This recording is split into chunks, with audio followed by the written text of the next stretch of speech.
When night falls, not everything goes to sleep. Some secrets awaken, and some forgotten stories begin to whisper. If you are brave enough to listen, join me, the Dark Hour Pan, to explore what lurks in the shadows.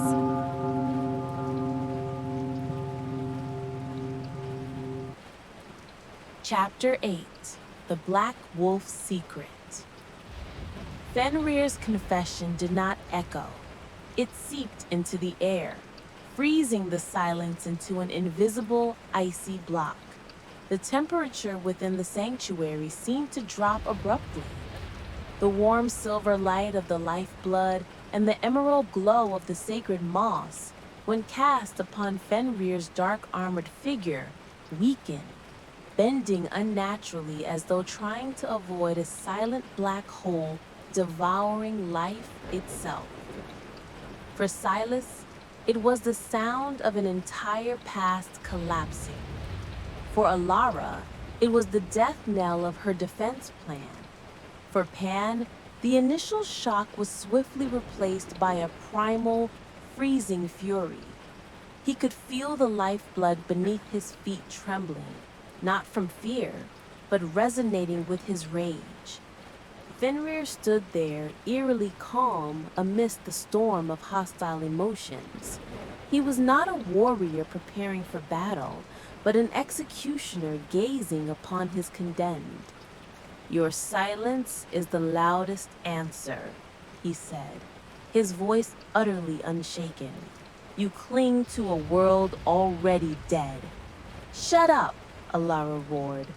Her fury shattered the paralysis. The silver whip in her hand struck first, hissing like a serpent as it lashed forward at the speed of sound. Fenrir did not move. He simply drew his sword. The blade slid from its scabbard, not with the clash of metal, but with a dry whisper, like dead leaves swept away by the wind. Its edge was pitch black, reflecting no light. As it appeared, a strange scent spread through the air, the sharp tang of ozone after a storm, mingled with the burnt stench of something stripped of life. Alara's whip never touched him. The black blade merely brushed against it. A piercing clang rang out, but it was not the sound of metal colliding.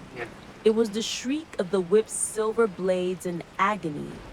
The whip was hurled back with even greater force than it had struck, forcing Alara to stumble backward, her hands seared with pain. That was the signal for a hopeless assault. Thomas and the last soldier, Volkov, roared and charged from opposite sides.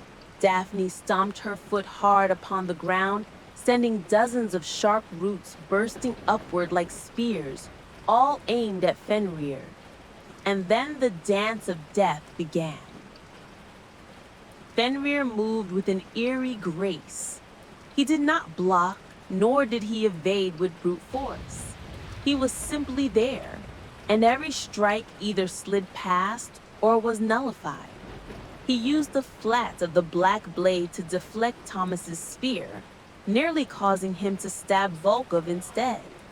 He turned, the sword tracing a graceful arc through the air. The roots Daphne had summoned, upon touching the black streak left behind by the blade, were not cut apart. They withered, screaming in silence, and crumbled instantly into black ash, the dust carrying the stench of decay. He was on an entirely different level. Every movement was an insult, a declaration that their resistance was nothing but a farce. Terror began to invade their minds, more dreadful than his physical strength. It was absolute helplessness, the sensation of a mouse being toyed with by a cat until death. Within only a few breaths, the battle was over.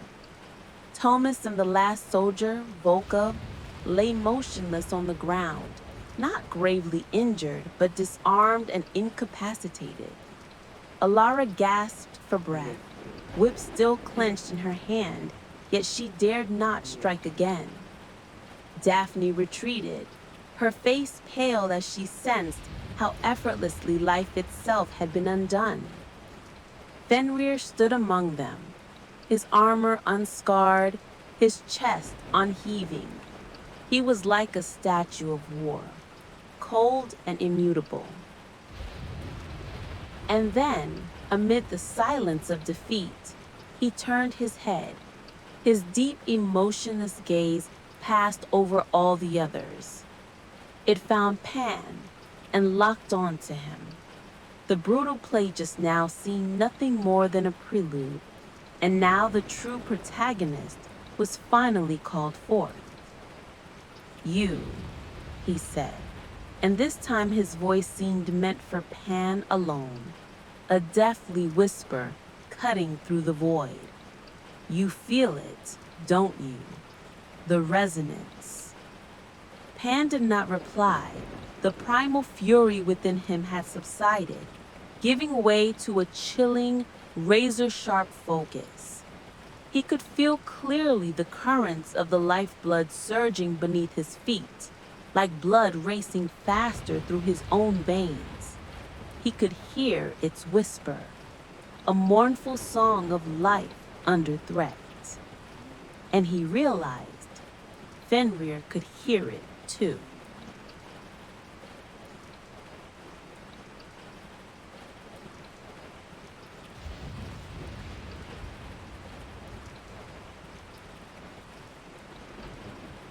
They, Fenrir tilted his chin toward Alara and the others clutching their weapons in vain.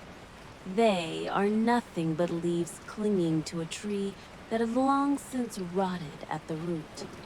They fight for memory, for honor, for something long dead.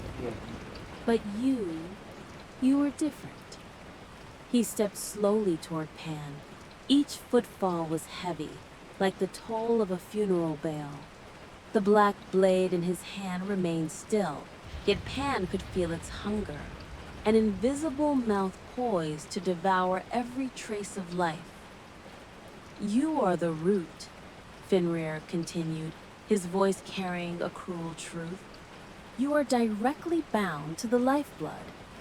Its anger is your anger, its pain is your pain, and your helplessness is what is killing this world." "Pan, don't listen to him," Alara cried. But it was already too late. Fenrir's words were not a mere psychological strike. They were a key unlocking a door in Pan's mind he had never known existed. Suddenly, he understood why he had always felt out of place, why he could hear the forest call, why the lifeblood felt like a part of his own body. Everything became terrifyingly clear. At that moment, Fenrir raised the black sword, but not at Pan. He aimed it at the silver sphere of light floating at the heart of the sanctuary, the very core of the lifeblood. "I did not come here to destroy," Fenrir said, his voice calm. "I came to release it from its suffering. And you, Pan, must make a choice. Either stand aside and watch me sever this decayed bond, or..." He paused, and for the first time a flicker of emotion crossed his gaze, something akin to anticipation, the predator's curiosity. "Or prove that you were worthy of the power you hold." It was no choice at all. It was an insult. Fenrir's words echoed in Pan's mind, but they no longer sowed doubt. Instead, they fanned the last flames of resistance. The fear remained, but it was compressed, condensed into a solid, adamant core within his chest. Stand by and watch him destroy everything, or fight? "I am the root." Fenrir's words now carried an entirely different meaning. They were no longer a curse, but a reminder. He was not just a shepherd boy accidentally swept into war. He was part of this land, and this land was part of him. "You."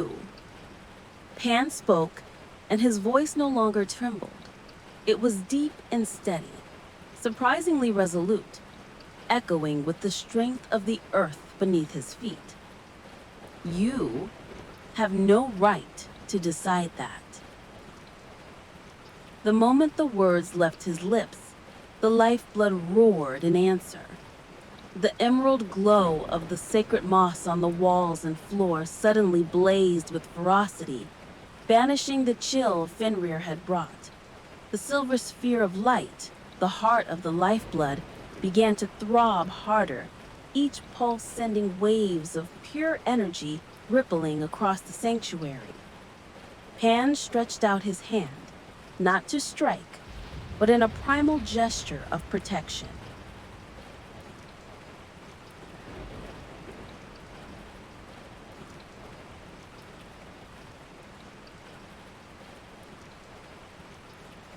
From the stone floor beneath him, countless roots and vines glowing with pure green light burst forth. They were not rigid or spear-like as those Daphne had summoned. These roots were supple, alive, brimming with vitality. They did not surge toward Fenrir to attack. Instead, they wove themselves together with breathtaking speed before him, forming a dense dome, a living cocoon shielding the heart of the lifeblood. Upon the surface of that living shield, tiny silver flowers bloomed and withered in an instant, releasing clouds of shimmering pollen that nullified the touch of dark magic. Elara, Tomas, and Daphne were struck speechless. This was a level of communion none of them had ever witnessed. Pan was not commanding nature. He was nature. Fenrir was not surprised, nor did he attempt to cut through the living barrier. He only observed quietly, the black sword in his hand trembling, not with eagerness, but as if savoring an exquisite taste. He lowered the blade slightly, and upon the face hidden behind the cold steel helm, a smile, barely perceptible, took shape. "That's more like it," he whispered, his voice carrying a grotesque satisfaction. "At last you've spoken. Now." He shifted his stance, gripping the hilt of the sword with both hands, its pitch black tip aimed straight at Pan, piercing even through the shield of roots. "Show me the true force of your life." Fenrir's challenge had barely faded into the air when Pan's answer came. The living cocoon shielding the heart of the lifeblood was not merely a defensive barrier. Its surface rippled like water disturbed, and from it burst hundreds of roots and vines, glowing with verdant light. They shot forth like a swarm of hunting serpents, not striking in chaos, but moving with a collective intelligence, seeking to bind, crush, and suffocate Fenrir from every direction. The air screamed with the force of their speed. Facing the tidal wave of nature, Fenrir did not retreat a single step. He simply began to move, and it was a dance far more terrifying than the slaughter before. The black sword in his hand did not slash, it touched. Each faint sweep of its blade left no cut, but a streak of necrosis. Any root that came near it shriveled instantly, its life drained away in a heartbeat, crumbling into ash before it could so much as graze his armor. He moved through the onslaught like a phantom, his blade a walking void of life, a death incarnate. Pan clenched his teeth, feeling every depth of the roots as if a piece of his own body had been severed.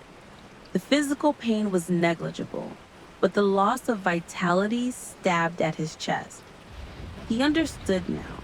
Striking directly with the lifeblood against that sword was no different than dousing a fire with oil. If he could not touch him, then he would bury him. The thought flared, yet it was not Pan's alone. It was a whisper from the lifeblood itself. Pan roared, channeling all his focus into the earth below. The stone floor of the sanctuary convulsed violently. Ilara and the others struggled to remain standing.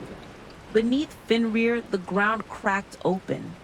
But this time, no roots surged upward. Instead, the ancient slabs themselves rose, reshaping, merging into the form of a colossal stone hand that lunged upward, aiming to seize and crush the dark figure.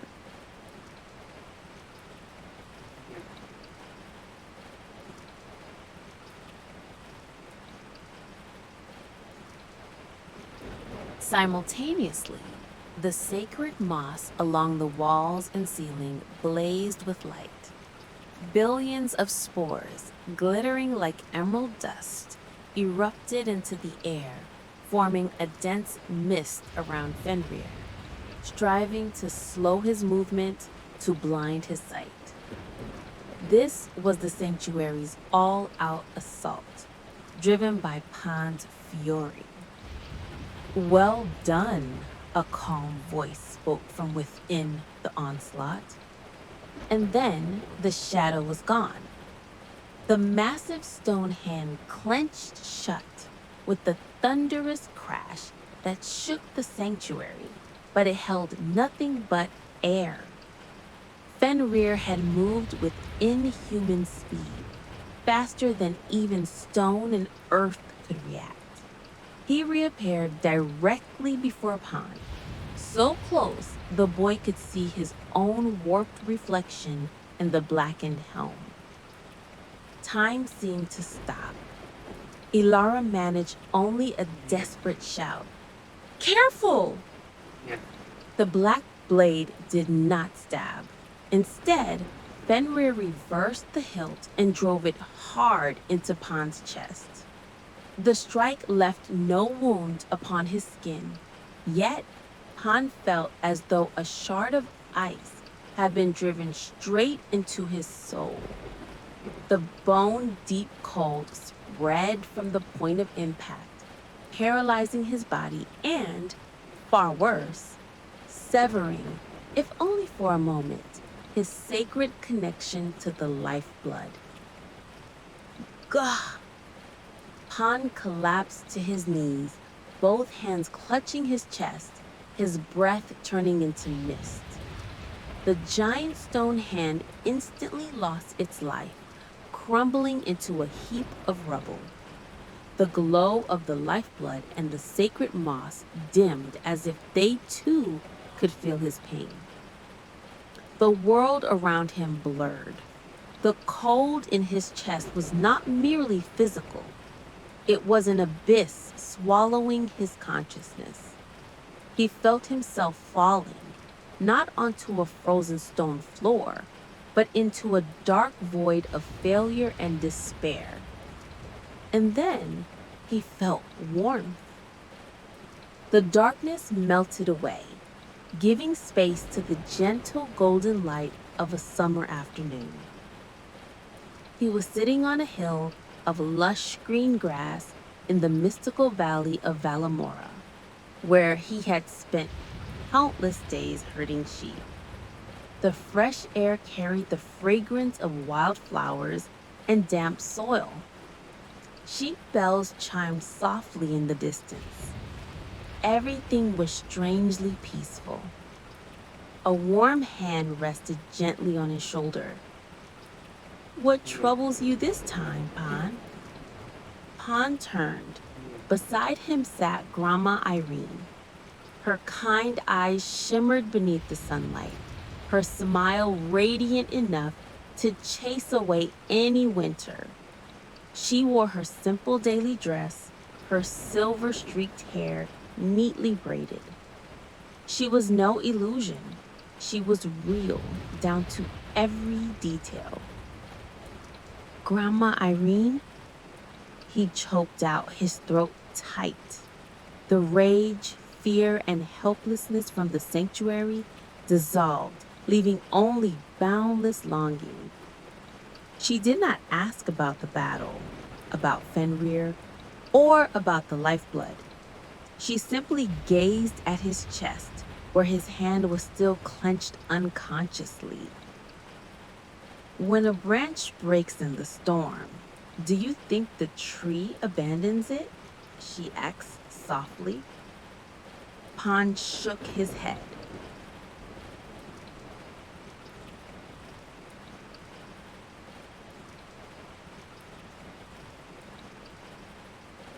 That's right, she smiled. The tree does not abandon it. It grieves, but it continues to nourish the branches that remain. It accepts that loss as part of itself. It does not forget the broken branch. The memory of it lingers in every fiber of its wood.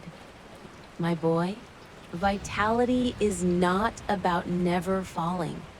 Vitality is knowing how to embrace even your scars and rise stronger. She reached out, gently prying Pan's tense fingers from his chest.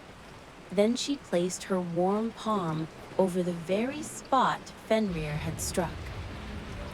Don't try to push the cold away, she whispered. Listen to it. Understand its pain. Even the driest branch was once green and full of life. The roots never forget their children, no matter how they've changed. True strength is not command. It is understanding and harmony. The warmth of her hand spread into Pan's chest, not driving the cold away, but enclosing it, like the earth cradling a seed in the frost of winter, awaiting the spring's return. The hill's scenery began to blur. Her mother's smile did not fade. Rise, my Pan. Your roots reach far deeper than you know. Her voice dissolved into the wind. Pan's eyes flew open. He was still kneeling on the cold stone floor of the sanctuary. The chill in his chest remained, yet it was no longer a foreign invader. He could feel it now, a silent pain, a distant echo of life that once had been. Fenrir stood there, gazing down at Pan. He did not strike again.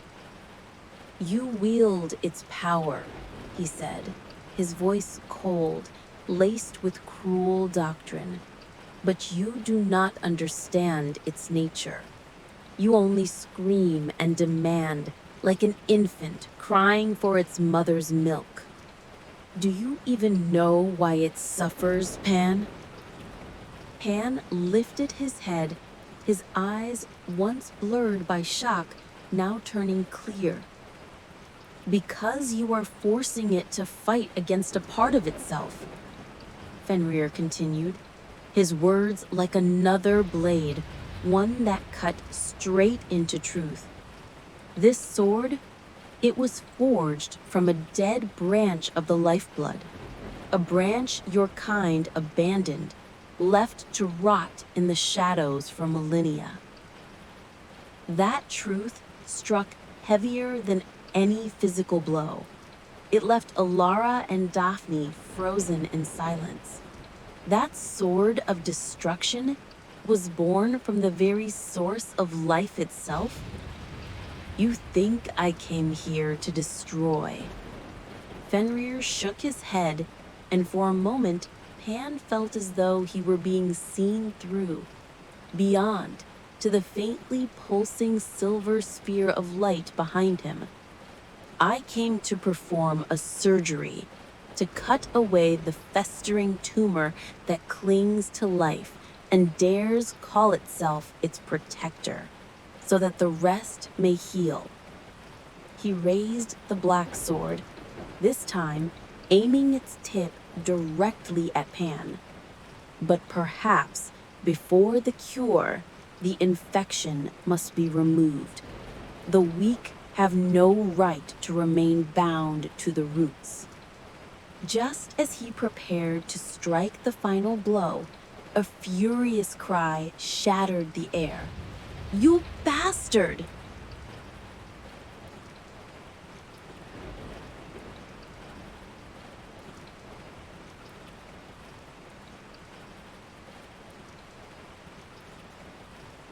Ilara, her hands still raw with burns, hurled herself forward. The silver whip in her grasp hissed once more. But this time she did not aim at Fenrir. She lashed it down hard at the ground before him.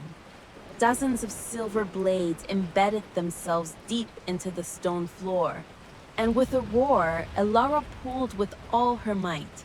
A great slab of rock tore upward, not to strike, but to obstruct, buying a precious moment. That was all Pan needed. The shock of Fenrir's words and the lingering cold still weighed on him, but they had awakened something deeper inside. A bitter understanding, illuminated by the memory of his mother.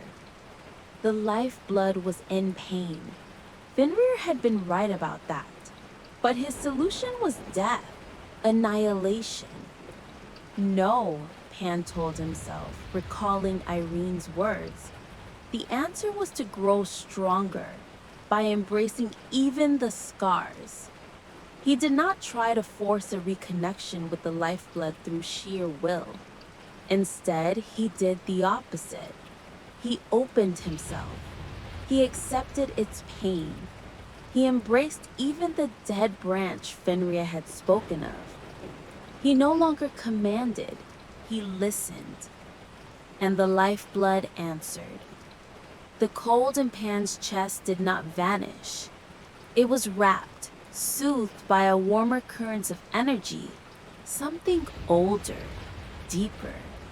The silver light from the heart of the lifeblood did not flare wildly, but condensed, sharpened into purity. The green glow of the sacred moss did the same. Fenrir brushed aside the slab of stone with ease, but then he stopped. He saw Pan slowly rise to his feet, yet this time something had changed. Around him, two currents of energy began to form. One, a warm verdant green brimming with life. The other, a silvery gray, carrying the stillness of night mist and the sorrow of memory long lost. The two streams, one vibrant, one mournful, intertwined, circling him like two dragons in a dance. Pan lifted his head. His eyes no longer held only anger. One eye glimmered with the green of life, and the other gleamed with the cold silver of death. He had not merely connected with the lifeblood, he had embraced its full nature, both its vitality and its decay. I understand now, Pan said. His voice now a harmony of two tones, one warm, one icy. You are no executioner. You were just a discarded weapon still searching for a way home. The smile on Fenrir's face vanished. For the first time, true killing intent radiated from him. You know nothing, boy. I know enough, Pan replied, extending both hands before him. And I will not let you harm it any further. The real battle was only just beginning. The killing intent radiated by Fenrir was no longer an invisible pressure. It condensed, cold and sharp like thousands of glass shards, aiming straight at Pan. For the first time, his calmness, like a frozen lake, was shattered, revealing a primal rage no less than the fury of the lifeblood that Pan once felt. You know nothing, he roared, and that sound was no longer a calm voice, but the sound of metal being crushed. Fenrir did not wait. He charged forward. It was no longer a graceful dance. It was a jet black spear, an absolute straight line of destruction. All of his power was gathered into a single thrust, aimed directly at Pan's heart. The black sword screeched. The air around it drained of vitality, leaving behind a faint vacuum trail. Alara held her breath. Daphne closed her eyes tight, but Pan did not. He did not summon a massive wall of roots. He also did not evade. He simply raised one hand. From his palm, a single vine sprouted, but it did not have the green color of life. It bore a silver-gray color of mourning, shimmering with the cold light of death that Pan had just accepted. The silver vine extended, gentle and silent, to meet the tip of the sword. Clang! No, it was not the sound of metal. It was the sound of a soul whispering. When the black sword touched the silver vine, there was no instant destruction. Instead, a silent struggle took place. The necrotic energy of the sword tried to drain the vine's life, but it realized this vine already carried within it a part of death. It did not have much vitality to be drained. The silver decaying energy of Pan, on the contrary, enveloped the blade, not to resist, but to soothe its hunger. The black sword halted for a millisecond, an unprecedented hesitation. That moment was enough. The green energy around Pan flared. The ground beneath Fenrir's feet suddenly softened like a swamp. Dozens of lush green roots sprouted, not to stab, but to hold, wrapping tightly around his legs and armor, slowing him down. Fenrir let out a roar and tore apart the roots. But when he looked up, Pan was already in another position. The battle had changed, and the true dance began.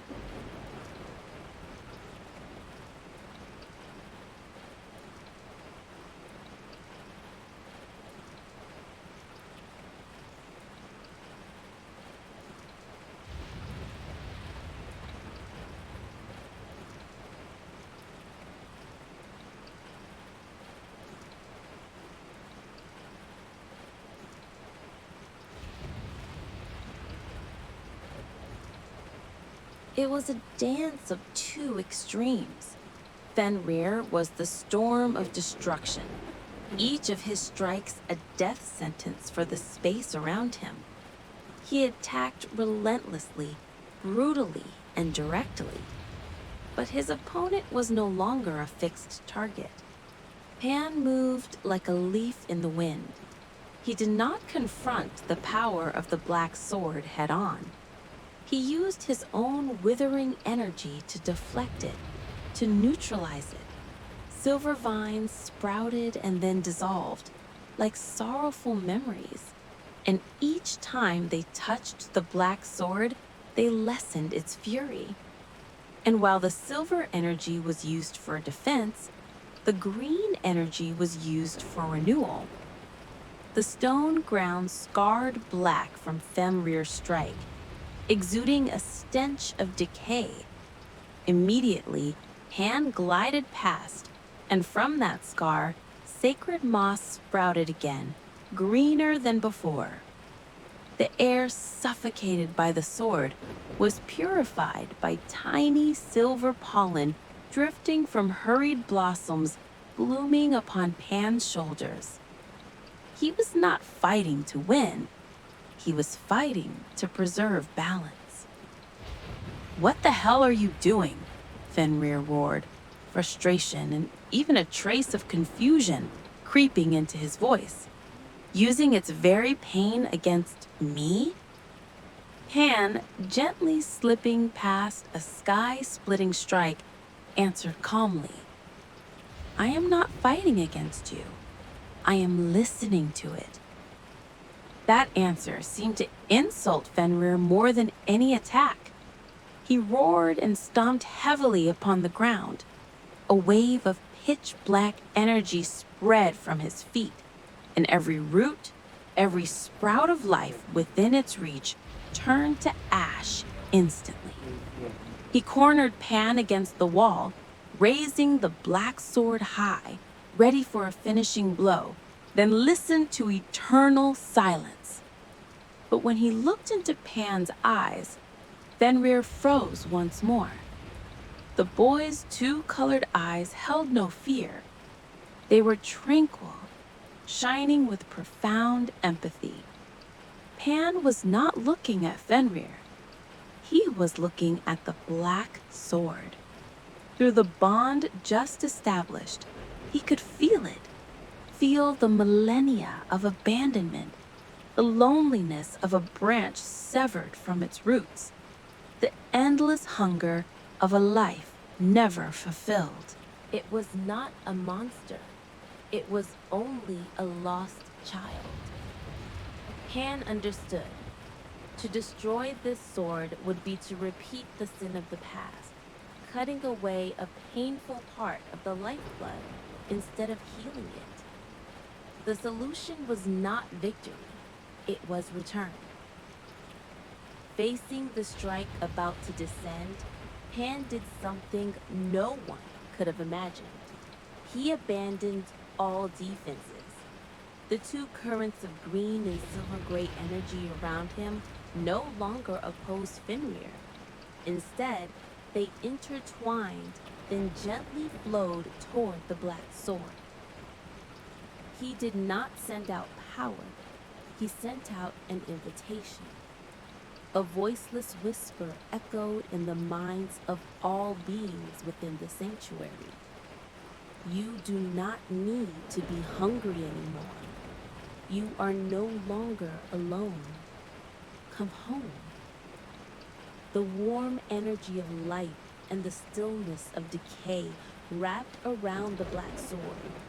They did not try to destroy it. They embraced it.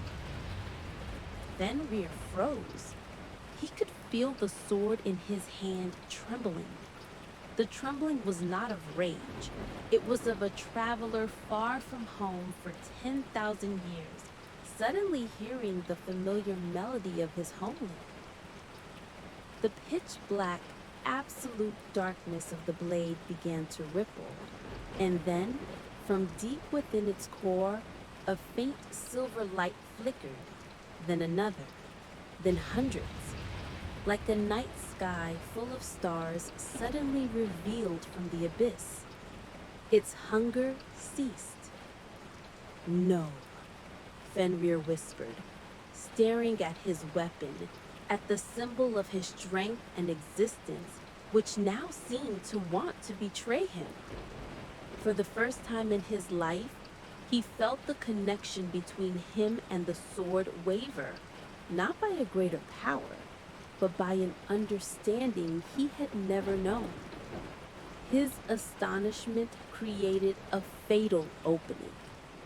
But Pan did not attack. He only stood there, both hands still reaching forward, maintaining his invitation. And as the black sword became more like a galaxy than a black hole, another unexpected thing happened. The silver sphere of light at the center of the sanctuary, the heart of the lifeblood, which had been beating weakly, suddenly shone brilliantly. It released a ray of pure silver light. But the target of the ray was not Fenrir. It aimed straight at Pan. The silver ray carried no heat or destruction. It was pure and tranquil like moonlight. Alara let out a warning cry instinctively, but Pan had no intention of dodging.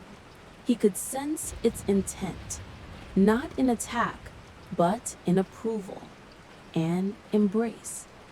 When the ray touched Pan's chest, he felt no pain. Instead, an endless current of memories and emotions poured into his mind. He saw the primeval forest from the dawn of creation, when the world was still young. He felt the joy of the lifeblood as it stretched its first roots through the warm earth. Then he saw a breaking event, a heart-rending pain when one of its greatest, strongest branches was wounded and torn away in an ancient, long-forgotten war. He felt the thousands of years of loneliness and suffering of that branch, rotting in darkness, its cries for help never answered. That pain condensed, turning into hatred, and eventually it was found by one clad in black armor and forged into a weapon that longed to end its own suffering by spreading it to others. Pan did not just see, he became those memories. He felt the pain of the lifeblood as if it were his own, losing a part of his body. He felt the despair of the black sword like that of an abandoned child. And then he felt the boundless relief when he himself, through understanding, had reconnected those two parts once more.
Sanctuary, the heart of the lifeblood, which had been beating weakly, suddenly shone brilliantly.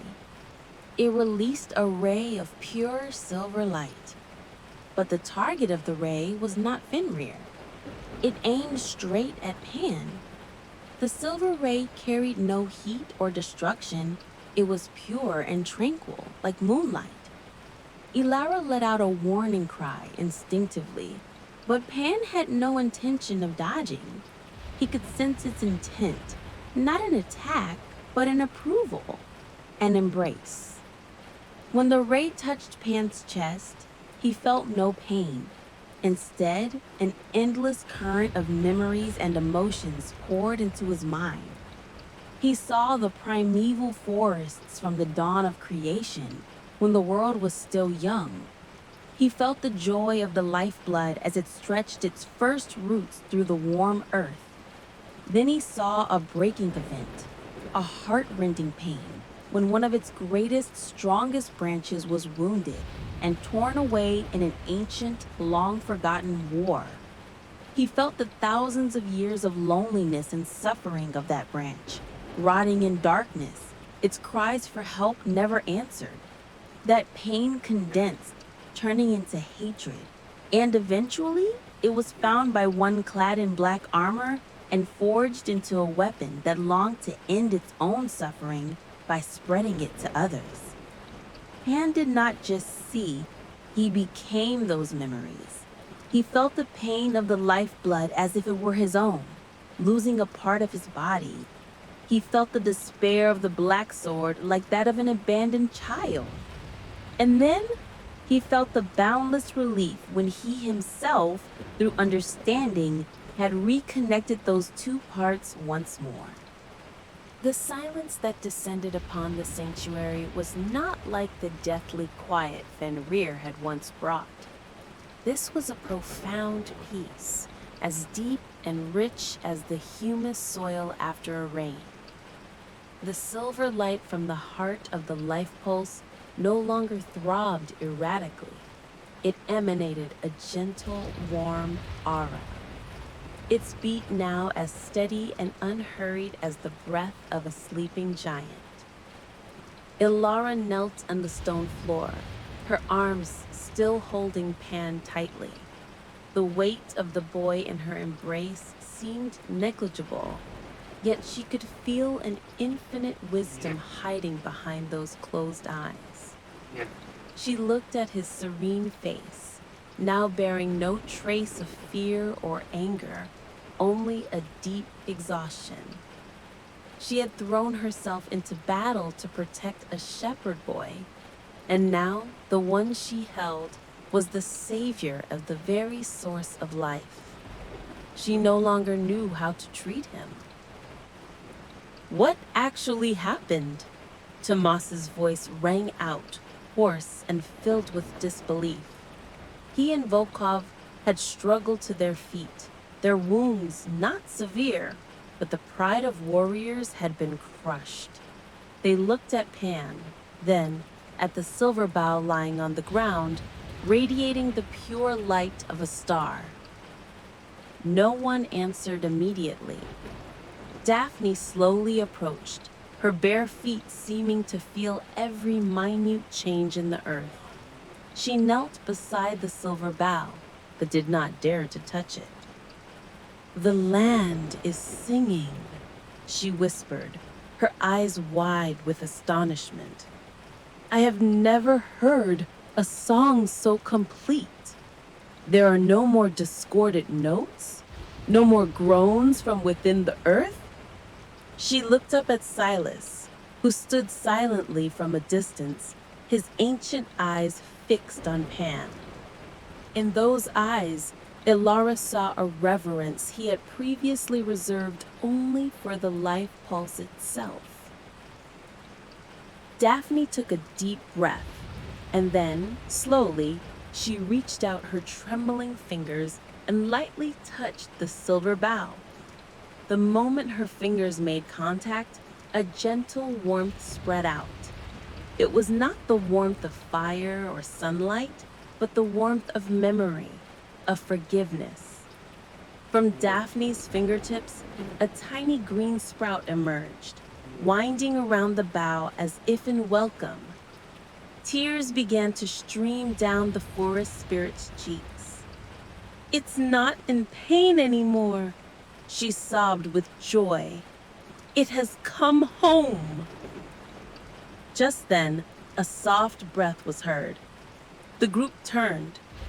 Pan was stirring in Ilara's arms.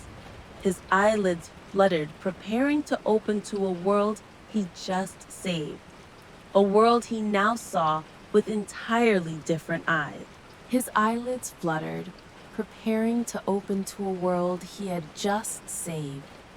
A world he now saw with entirely different eyes. Those eyes opened, and Ilara held her breath. They were no longer the frightened brown eyes of the shepherd boy she knew, nor were they the two violently conflicting extremes from the battle.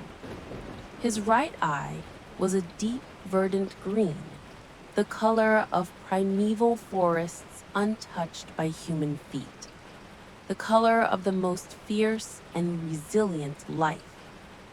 His left eye, in contrast, was a tranquil silver, sparkling like a starry night sky, carrying the peace of an eternal winter and the beauty of decay. The two colors did not fight. They existed in harmony, complementing each other, forming a whole that was complete and unusually profound. Pan did not look at Ilara. He looked up at the stone vault of the sanctuary, but his gaze seemed to pierce through the mountain rock, seeing something far beyond. A faint, serene smile touched his lips. "I understand now," he whispered, his voice no longer trembling, but steady and strangely resonant. Gently but firmly, Pan eased himself from Ilara's embrace and stood on his own. His body no longer swayed with exhaustion. Every movement was stable and deliberate, as if he were being supported by the very ground beneath his feet. "Pan, how are you feeling?" Ilara asked worriedly, still keeping a distance. She felt an invisible gap had just been erected between them.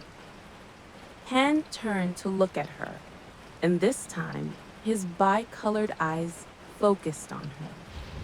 Ilara was startled, feeling as if the boy was not just looking at her face, but seeing straight into her soul. "I'm fine, better than ever," he said. "Thank you, Ilara. The fire within you protected me, but now it can rest." She was stunned. She had always imagined her will to fight as a fire, but had never spoken of it. Pan did not stop there. He looked over at Daphne, who was still kneeling by the silver bow. "It is thanking you, Daphne, for being the first to welcome it home." He glanced at Thomas and Volkov, nodding to them. "Your strength is like that of the mountain rock, hard and dependable. Your wounds will heal soon." Everyone was speechless. He was not just talking to them, he seemed to be reading their very essence. The timid boy Pan had vanished, replaced by a presence that was authoritative, yet incredibly gentle. Finally, Pan walked to the silver bow. He knelt, facing Daphne. He did not rush to pick it up. Instead, he placed his palm on the stone floor, right beside the bow. Everyone could clearly see a faint green and silver light flow from his hand into the stone, and from the stone into the bow, as if inquiring, communicating. After a moment, he gently picked up the silver bow. As his hand touched it, the bow bloomed with a soft light, blending perfectly with the light from his eyes. It was no longer a dead object, nor a weapon. In Pan's hands, it was alive, like a part of a body reattached. He stood up, cradling the bow.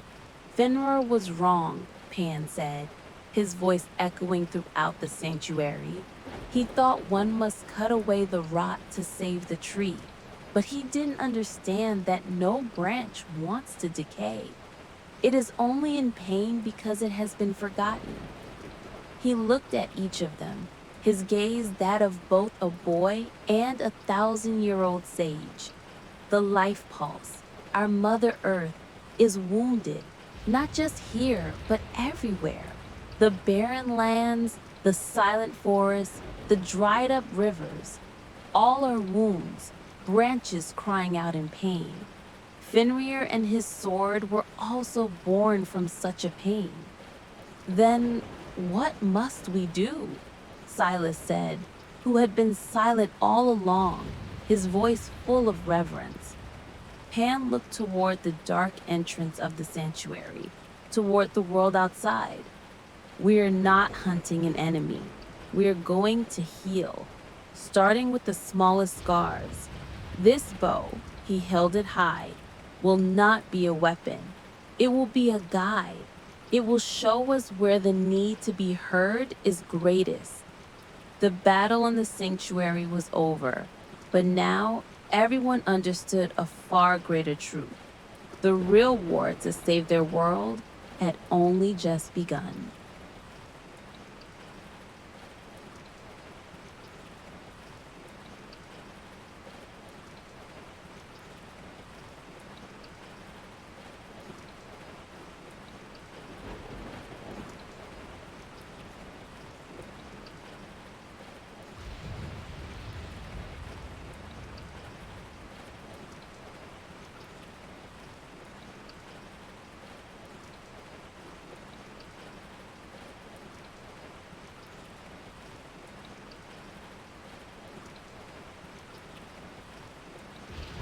And so, our chapter for tonight comes to a close. Our characters once again stand before daunting challenges, and the light of hope, however faint, has never been extinguished. They will need to rest to prepare for the battle ahead, just as we do. As each day passes, perhaps every one of us faces our own battles. There are times of exhaustion, times of uncertainty amidst the darkness of worries and sorrows. But you see, just as Pan found the light within himself, the night is not always something to be feared. It is the necessary silence for us to recover, to heal, and to let beautiful dreams lead the way. Thank you for listening and for joining the Dark Hour today. If the story touched you, please leave a like to spread this light. And don't forget to subscribe so we don't lose each other in the next chapter. For now, let go of all your worries. I wish you a deep sleep and truly peaceful dreams. Good night.